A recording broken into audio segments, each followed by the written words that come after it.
we're going to do a mini workout. We're going to do 5 exercises. Each exercise is going to last 30 seconds and then you get a 10-second rest before moving on to the next one. So you'll have 5 exercises and then you're going to repeat the whole thing 4 times. So four times through altogether. The workout will include lower body, upper body and stomach core. So a full body workout. So work as much as you can in those 30 seconds. Try and consciously think about getting your breath back in those 10 seconds rest. As normal, if you want to make this a challenge for you, in those 10 seconds rest you can jot down your scores of how many reps you've managed to do in those 30 seconds. Okay, so the 5 exercises we're going to do today in this workout are jumping lunges, so split lunge jumps. Press ups. We're going to do press ups for number 2 exercise. 3rd exercise will be reptile mountain climbers. 4th exercise will be the plank toe taps, and the 5th exercise will be your ski squat against the wall. So I'll show you now in the next part of me going through the whole exercise combination once through, and then I'll come back at the end and show you adaptations, how to make it easier for you if some of the exercises are a bit too difficult at the moment. But don't worry, the more you do this, the stronger you'll get and you'll be able to increase. Okay? So have a watch, see what you think, and then I'll come back and show you some adaptations at the end, have a chat with you, and then you can go and have a go. Okay, speak to you soon. Bye!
Nearly there. Reptiles.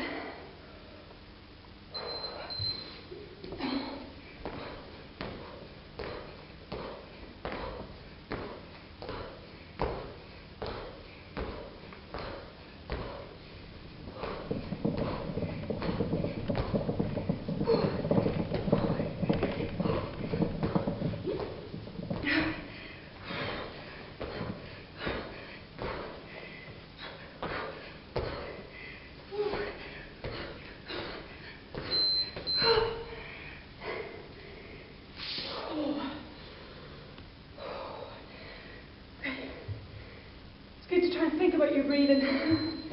Slow down.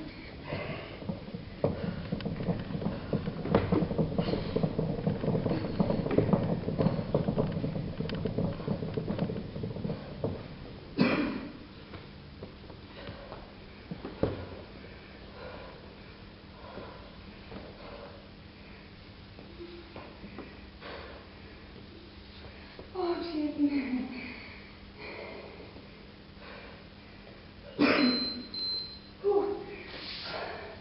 Last one.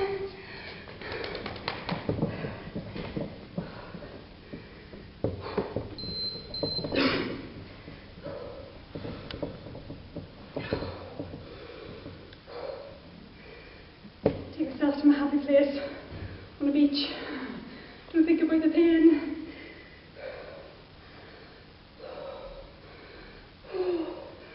10 seconds, come on. I can do it. You can do it too, come on. Push yourselves. You'll be really tired right now, but it'll be worth it. Keep going. Oh.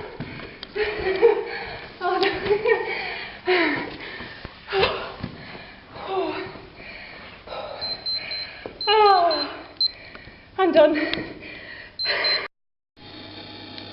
Okay, so the first exercise are your jumping lunges.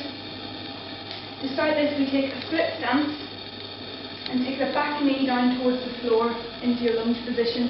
The knee wants to go down as close to the floor as possible. From the bottom here, your heels up as well at the back. So from the bottom here, you want to push from the bottom all the way up and swap sides, bring the opposite knee at the back down towards the floor. Keeping the belly button locked in to keep the core tight and the back elongated so you've got a neutral spine.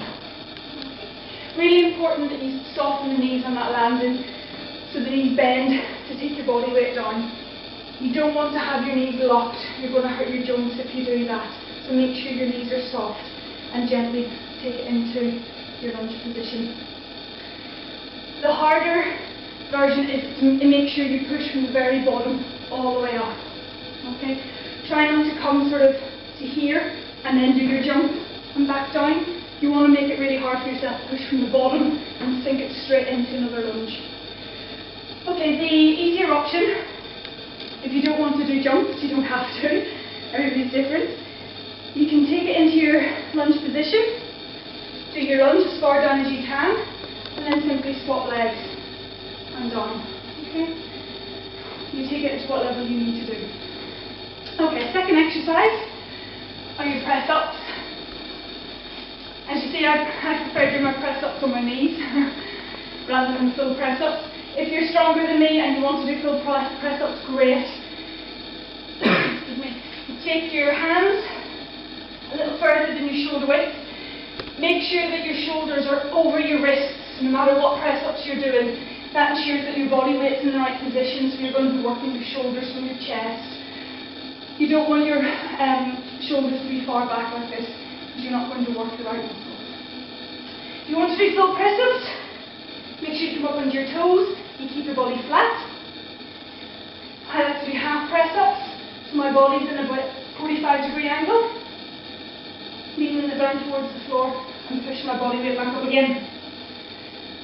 The easier option again is take the knees a bit further in for your box press up, so your knees are more underneath your hip line. And again, making sure you're lowering that towards the floor in between where your hands are. Make sure your body position isn't like this and you're just bending. You want the weight forward. As usual, all the way through, make sure your belly button's pulled in tight towards your spine. Okay, your third exercise, your reptile mountain climbers. These are great. Okay, so same position that you would do in a press up. You take one foot up to the side and one foot straight back. And from here, making sure that your core is locked in by that belly button into your spine, keep remembering, we swap the sides, swap the legs. So the other leg comes up to the opposite side and the other leg goes out the back. And we keep changing that in the little jump. Okay? Again, always an easier alternative. If you don't want to do the jumps, you don't have to. You can simply walk it out and walk it in. Okay? If that's still too much, feel free to go onto your knees for it if you want to. Take one knee onto the floor and tap the foot out to the side. Okay? If you don't want to do the full reptile mountain climbers. Alright? Okay, the fourth exercise. Again, another great one for the core. Your plank toe taps. So you've got the option of, again, easier and harder options. So the way I did it was full press up position. You take the toe out to tap it to the side. Make sure your body's flat so your bum isn't up in the air. When that weight of your leg lifts out to the side, you make sure your core is really tight and engaged, and that will be working even more whenever that leg's moving. Okay? If you need to, come down on your knees. If you want to do the little taps, make it a bit easier. Some people prefer as well, do it on their forearms, a bit more control. Any level is absolutely fine. Find the one that works best for you, the one that you can keep going. Even if you're doing the exercise and you start at quite a hard level and you get through and you find it's a bit difficult, or on your second or third round it's a bit too much, just change it, just alternate it, swap it down to the easier level just to make sure that you can keep going rather than stopping. Right, the final one. Final one. Follow me. Your ski squats. So you're taking it down onto a wall or a door or something that's solid that you'll not fall over with to support your body weight against it.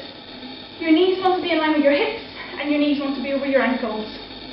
So this has got to try and be in a right angle position. Okay? And again, the core's in, and you'll feel this in your quads shaking. Okay? Easier if you can't manage to go all the way down, start with it at a bit more of an open angle. And just as time goes on, just gradually try and take yourself down a little bit more each time until you get fully into your right angle position. Okay? Alright, so there are all your variations. Pick the level that's right for you. And obviously, if you want to make it a challenge for yourself, jot down your scores during your intervals and let me know how you get on. Okay, enjoy, and I'll see you next time for the next workout. Bye!